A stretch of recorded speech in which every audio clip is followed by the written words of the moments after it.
Aljanna weldinano retaw yano bengarani aljanna walla to ko sanado no yaade so mojarnado no yaade kan Hamidou Baba yata.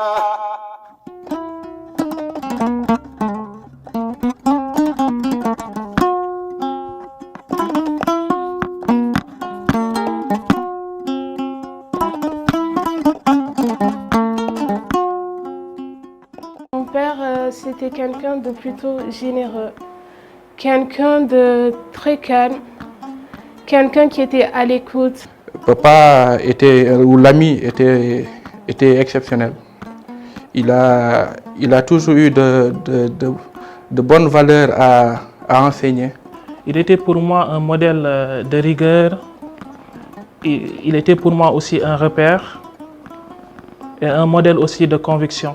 Dans l'histoire d'une nation, un homme a consacré sa vie à bâtir une société juste, ouverte, harmonieuse, un intellectuel, un patriote, un leader visionnaire de cette nation qui s'appelle la Mauritanie.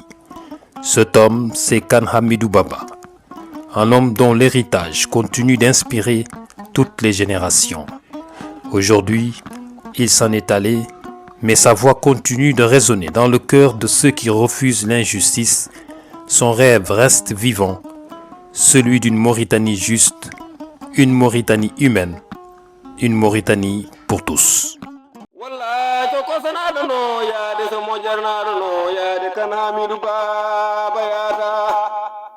Kane Hamidou Baba, ceux qui l'ont connu parlent avant tout de ses valeurs, un homme humble, malgré son influence et ses responsabilités. Il savait écouter, comprendre et respecter chacun, convaincre par les mots et non par la violence.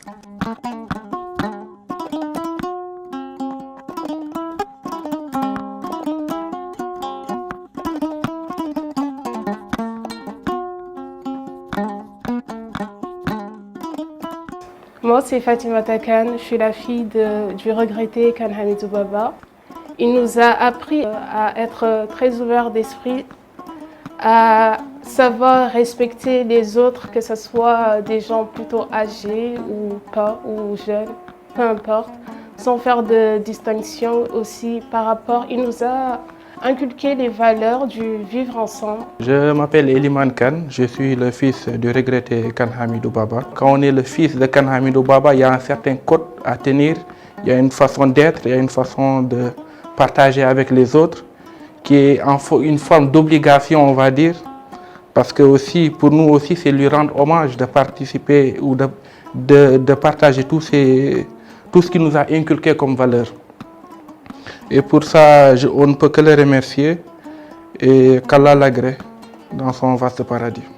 Nos discussions étaient basées souvent en fait sur la politique, sur la philosophie, sur la sociologie, parfois contradictoires mais toujours enrichissantes.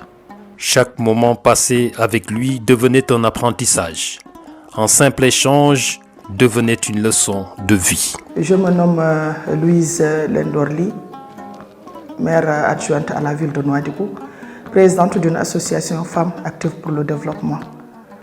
On s'est connus en 2009. Je n'ai jamais fait la politique grâce à ce feu mari, grâce à ce docteur Kane Hamidou Baba qui m'ont donné confiance, qui était derrière là, qui m'ont dit que ça va aller et que tu peux réussir.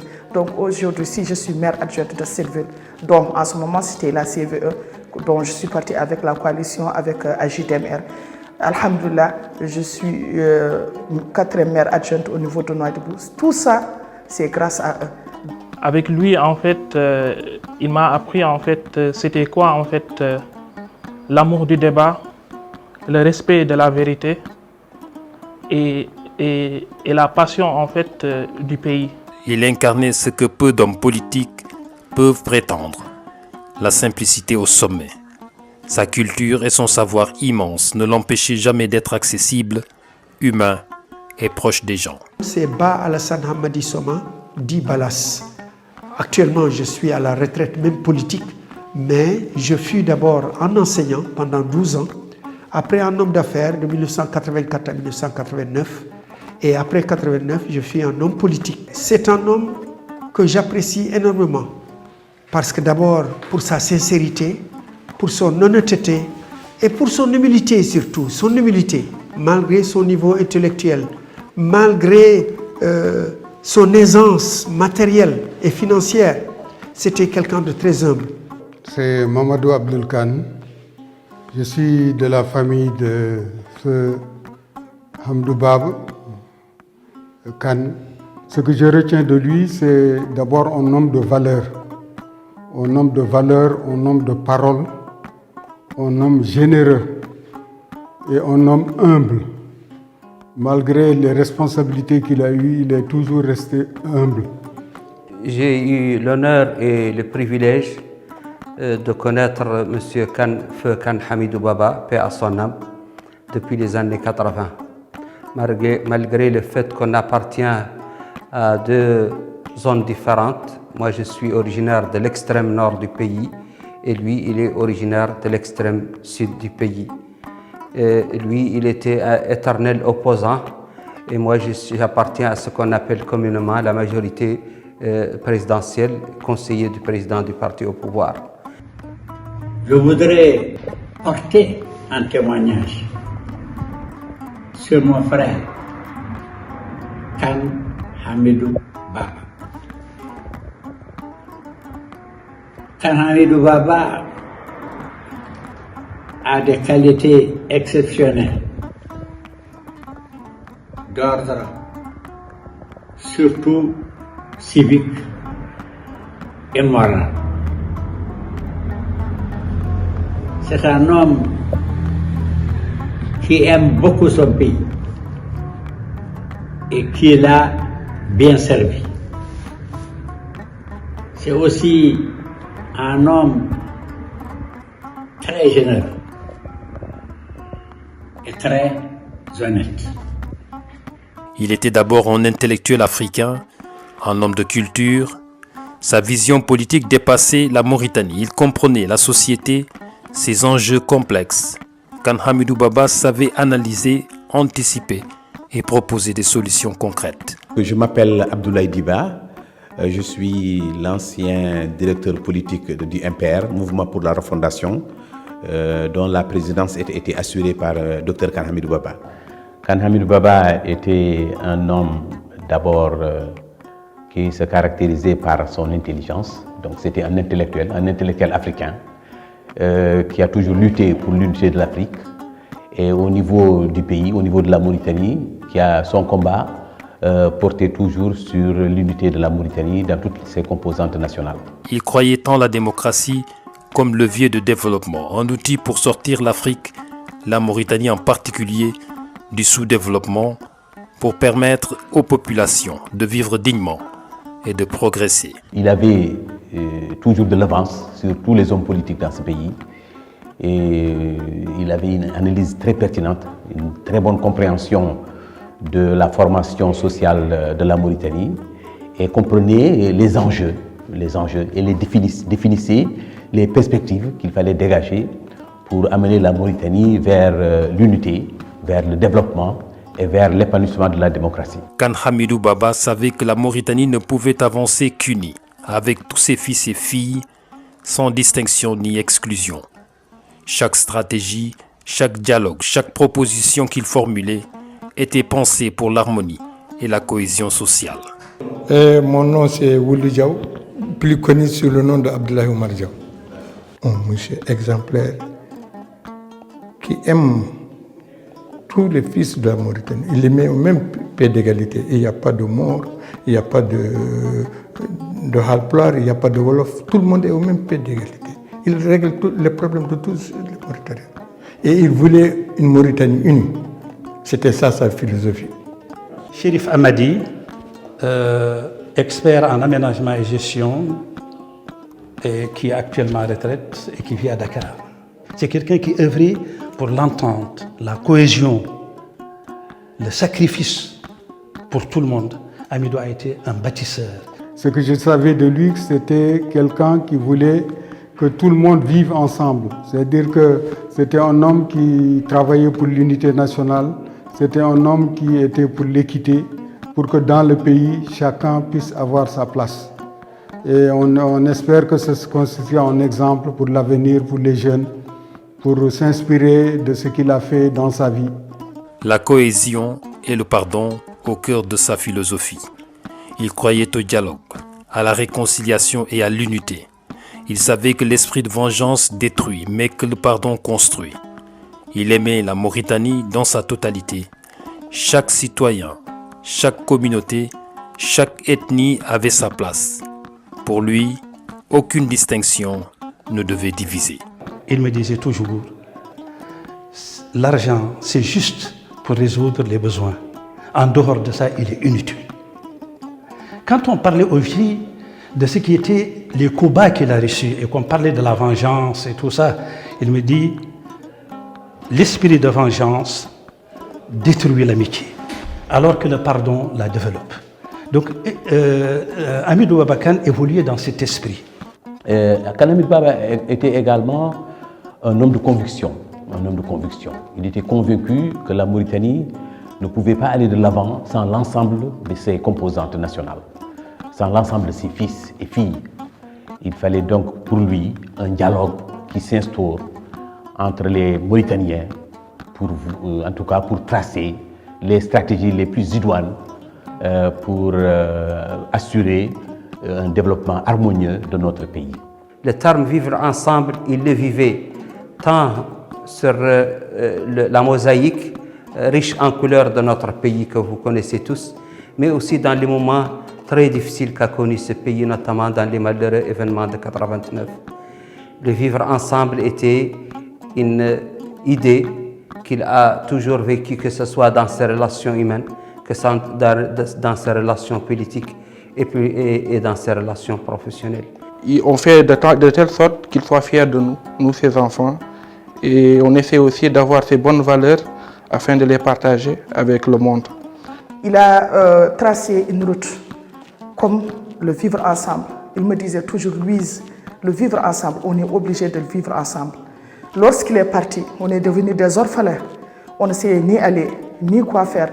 Mais moi, j'essaie de continuer ce combat. Certes, c'est difficile. Certes, c'est pas facile. Mais je fais tout pour essayer de vivre cette coalition qu'il a toujours rêvé, qu'il a toujours voulu. Et donc, c'est un combat que je mène. Ce que je peux dire, c'est Allahu Yarhamou, paix à son âme. Et ce combat qu'il avait commencé, il est parti, il l'a laissé derrière. Que nous, les jeunes, qu'on soit debout. Son engagement pour la justice, pour l'équité sociale, sera toujours en fait une source en fait d'inspiration pour toute une génération. Qu'Allah l'accueille dans son infinie miséricorde.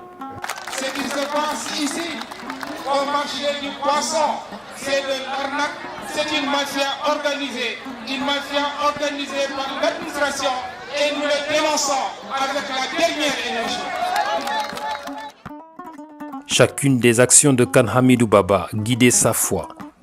Humilité, générosité, respect de l'autre.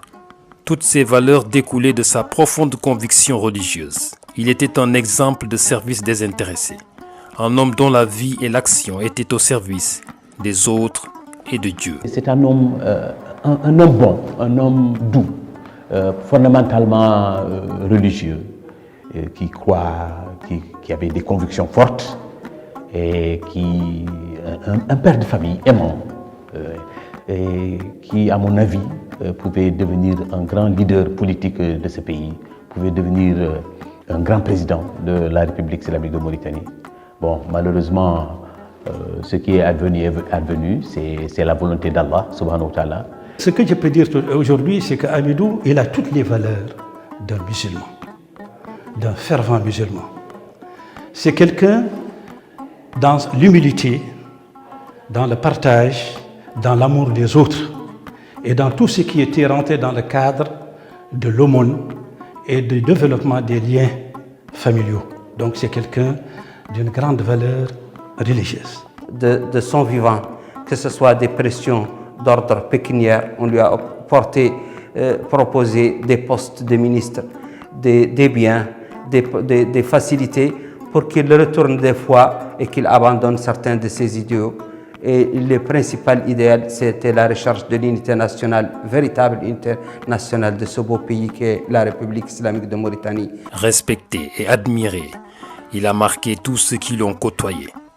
Son nom est devenu synonyme d'engagement, de générosité, de dévouement et d'humanité. J'ai beaucoup travaillé avec lui pendant son existence. D'abord parce que nous sommes connus depuis la tendre enfance à Tékane.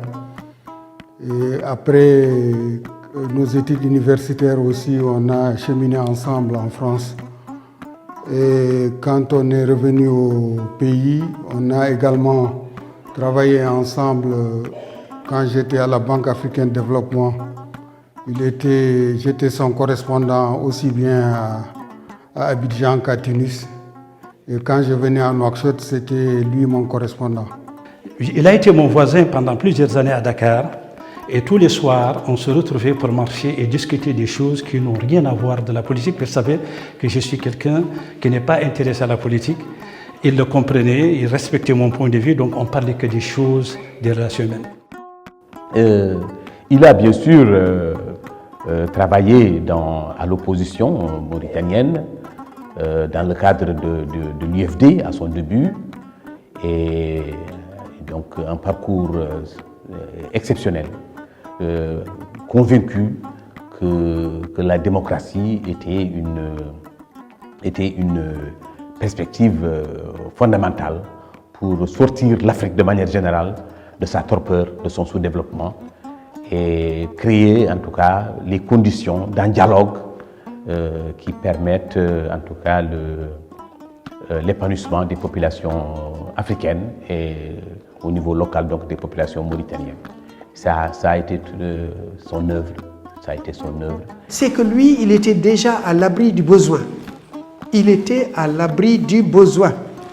Il avait tout ce qu'il faut.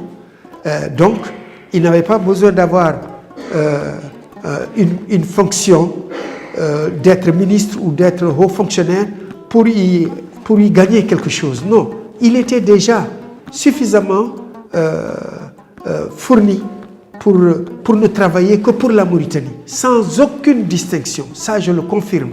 C'était celui qui n'avait aucun grain de racisme. Son héritage ne se mesure pas à des richesses ou à des pouvoirs, mais à la manière dont il a touché les vies, construit des ponts et laissé des traces indélébiles. Plus de 70 personnes portent aujourd'hui son nom, témoignant de la valeur et du respect qu'on lui accorde. Au jour d'aujourd'hui, Hamidou a plus de 70 personnes qui sont ses homonymes, qui portent son nom. Quand on donne le nom de quelqu'un à une personne, ça prouve la valeur et le respect qu'on a pour lui. Donc ce n'est plus des relations d'argent ou des relations c'est des relations de sentiment, de respect et de considération. Kane Hamidou Baba a disparu dans un accident de la circulation, laissant un vide immense, un sentiment de regret.